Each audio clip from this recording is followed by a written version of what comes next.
গ্রামে দুটি জমজ বানর ছিল, জাগাই আর মাথায়। তারা দেখতে একেবারে একই রকম, শুধু জাগাইয়ের চোখে একটু দুষ্টুমি বেশি ছিল। দুজনেই পূর্ণ গেঞ্জি আর ছেংড়া প্যান্ট পরে থাকত। মানুষের ভিড়ের মাঝে শহরের এক বস্ত বাজারে তাদের দেখায়েত। খাবারের জন্য তারা ফালোলা বা বিস্কুট ওলাদের দিকে তাকিয়ে থাকতো। তারা কাউকে বিরক্ত করত না, শুধু চুপচাপ বসে থাকতো। মানুষ মাঝে মাঝে তাদের কলা বা রুটি দিয়ে এত। শীতের দিনে গেঞ্জি আর জামা তাদের ঠান্ডা আটকাতে পারত না, তবু তারা একে অপরকে জড়িয়ে উষ্ণতা নিত। শিশুরা এসে তাদের সাথে খেলতে চাইত, কখনো জাগায় লজ্জায় মুখ ঘুরিয়ে নিত আর মাথায় হাসত। একদিন বৃষ্টি নামল, তারা ভিজে কাপড়ে কাঁপতে লাগল।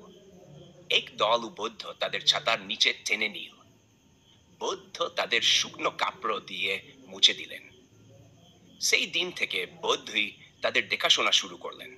তিনি বাজারে দোকান করতেন, বানর দুটো তার পাশে থাকতো। মানুষ তখনও তাদের খাবার দিত, কিন্তু তারা আর সুধার থাকতো না। জাগাই আর মাথায় হাসতে হাসতে দিন কাটাত।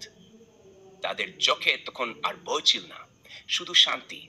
শহরের সবার কাছে তারা হয়ে উঠল প্রিয় অতিথি।